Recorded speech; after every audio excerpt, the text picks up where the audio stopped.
Então, vamos começar com uma imagem que gruda na mente, sabe? Um jovem, o Samuel, caminhando há 16 dias, debaixo do sol escaldante do sertão. 16 dias. É muita coisa. Muita coisa. Os sapatos já foram, não existe mais. E os pés são descritos na fonte como um par de bichos disformes, duas bestas amarradas nos tornozelos dele. Que imagem forte. E o que move ele não é fé, não é uma peregrinação. No bolso ele tem um único pedaço de papel todo amassado com o endereço.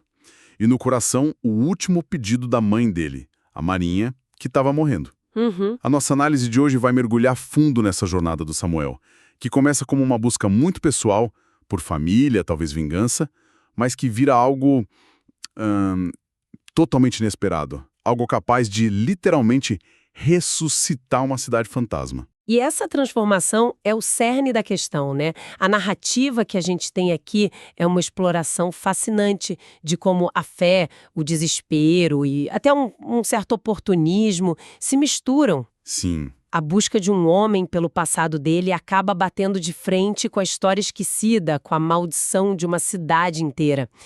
O que eu acho mais provocador é como um simples ato de obediência a uma mãe no leito de morte, sabe? Vira um fenômeno que ninguém podia prever e força a gente a questionar o que realmente é o milagre. exato. O que constitui um milagre? Essa é a pergunta-chave. Porque a jornada dele não tem nada de sagrada. É brutal.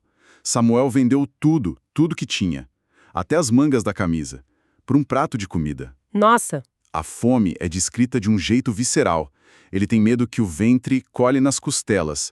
Ele lembra de uma história que a mãe contava. sim, essa parte é ótima. De um homem que desmaiou de fome e a vizinhança teve que dar comida para ele por 2 dias até a barriga descolar das costas com estalido. Que coisa. A única coisa que mantém ele de pé é aquele papelzinho no bolso. Nicéia Rocha Vale, Manuel Vale, Rua da Matriz 52, na cidade de Candeia. Só que Candeia não é a salvação que ele esperava, né? A chegada é um anticlímax completo. Total. A jornada física, que já foi extenuante, termina. Mas aí começa a jornada existencial num lugar que é o espelho perfeito do vazio que ele sente por dentro. Perfeito. Não é uma cidade, é um cemitério de gigantes. Um único bar funcionando, poeira, silêncio. A descrição na fonte é até poética e desoladora. Nem o ar tinha esperança de ser vento. É o fim da linha. Fim da linha. Ele está imundo, faminto, e a cidade está tão morta quanto a esperança dele. E o primeiro contato humano que ele tem lá só piora o mistério. O encontro com a avó, a Nicéia, é um momento estranhíssimo. Muito. Não tem acolhimento, não tem abraço, nada. Ela olha pra ele e afirma, sem dúvida nenhuma, e você é Samuel. Não foi uma pergunta. Como se ela já soubesse. Exato. E, em vez de oferecer comida, uma cama, ela simplesmente manda ele dormir no mato. Porque, segundo ela, vai chover forte. O que me chama a atenção aqui é o papel dessa avó. Ela não é uma figura de conforto, de jeito nenhum. Não mesmo. Ela parece mais um arquétipo, sabe? Uma espécie de guardião do destino. Ela não o salva, ela o empurra para o caminho que ele precisa seguir. Você não acha? Sem dúvida. Ela é uma catalisadora, não uma salvadora. É como se ela soubesse de alguma forma que o ataque dos cães que viria. Sim, Da jornada dele. Ela bota ele na trilha do verdadeiro propósito dele em Candeia. Mesmo que ele não faça a menor ideia de qual seja. e que trilha, hein? Seguindo a ordem dela, a chuva começa a cair e Samuel é atacado por 5 cães raivosos. Um deles morde a canela dele com força. Nossa. Ferido, sangrando, ele se arrasta para o que parece ser uma gruta escura, fétida, para escapar da chuva e dos cachorros. E é aí que a história dá uma virada completa para o fantástico. Ao amanhecer, né? Com aquela pouca luz que entra na gruta, ele finalmente entende onde passou a noite. E aqui a história fica muito interessante. Ele dormiu dentro da cabeça de um santo. Que imagem poderosa. Isso é claramente intencional, né? Com certeza. Ele está literalmente dentro da mente da fé da cidade. Exatamente. A tal gruta era, na verdade, uma gigantesca e oca cabeça de concreto, de uma estátua de Santo Antônio, que um dia rolou de um corpo decapitado no alto de um morro e lá dentro algo inexplicável acontece. Ele começa a ouvir vozes, Vozes de mulheres rezando. pedindo marido, pedindo amor. A princípio, claro, ele acha que é delírio, da fome, da febre, da mordida do cachorro, mas as vozes são reais, são constantes. Então, vamos recapitular. Um homem completamente sem fé, numa missão de vingança pessoal, Uhum. se abriga dentro de um símbolo de fé quebrado e de repente vira um canal para as preces da cidade. A história não parece interessada em dar uma resposta clara sobre o que é isso, né? Não. A força não está em saber se é um milagre. Mas no que as pessoas fazem quando acreditam que é. Perfeito. A ambiguidade é o motor da trama. É um milagre, é uma falha na engenharia do santo, ou, como alguns personagens sugerem depois, um artifício do demônio. A história nos deixa nesse espaço de dúvida, porque o que importa não é a origem do fenômeno, mas as consequências. E essas consequências começam com uma parceria bem inusitada. Samuel conhece o Francisco, um menino de 13 anos, que usava a mesmíssima cabeça de santo como esconderijo para as revistas pornográficas dele. É um detalhe fantástico, porque humaniza a situação de uma forma brilhante. Sim, O sagrado e o profano não só coexistem no mesmo espaço físico, como estão prestes a fazer uma parceria comercial. A fé da cidade vai ser salva por um acordo que começa com uma chantagem sobre revistas pornográficas. É genial. é uma chantagem bem simples. Se você me arranjar comida, eu não conto para ninguém da tua imoralidade. E funciona. Juntos, os dois percebem o potencial de mercado de escutar os segredos mais íntimos das mulheres de Candeia. Mas aqui fica uma questão. O que eles fazem? É ajuda ou é pura manipulação? Eu diria que é uma mistura complexa dos dois. Começa como puro oportunismo, uma questão de sobrevivência para o Samuel, mas, ao ajudar as pessoas, eles acabam gerando uma felicidade genuína. O primeiro grande plano deles mostra isso perfeitamente. Eles ouvem a prece da Madeinusa. A moça que deu o pão para ele quando ele chegou. Essa mesma. Ela ama secretamente o Dr. Adriano e até roubou uma meia dele para usar como amuleto. E com essa informação privilegiada, o Samuel a aborda na rua, agindo como um mensageiro do santo.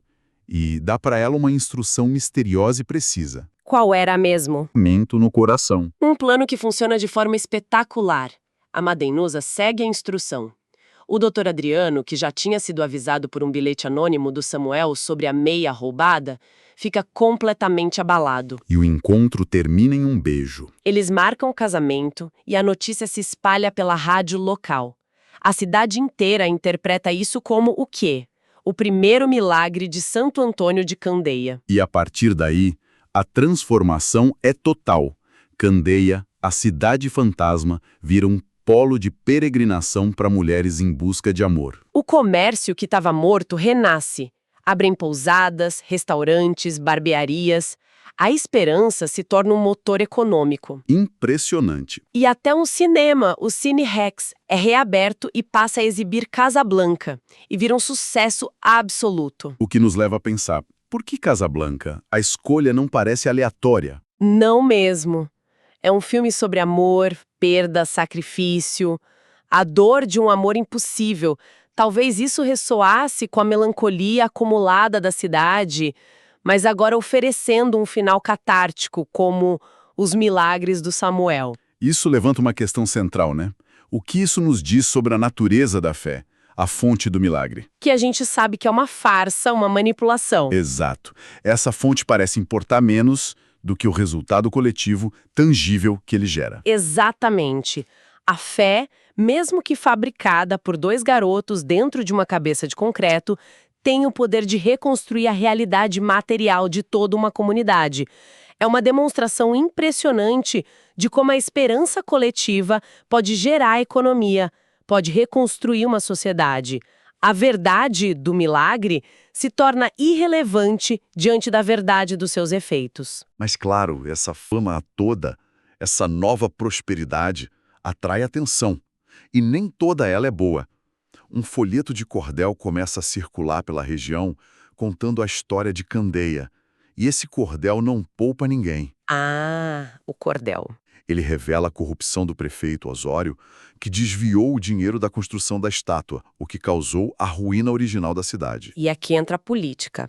Osório, o prefeito, obviamente acredita que o Samuel, o novo santo da cidade, está por trás dessa denúncia que ameaça o poder dele. Sim, ele vira o alvo. A ressurreição de Candeia, iniciada pelo Samuel, agora ameaça diretamente a estrutura de poder que se beneficiou da antiga desgraça da cidade. A busca pessoal do Samuel agora está irremediavelmente entrelaçada com os crimes do passado de Candeia. E a reação do prefeito é violenta.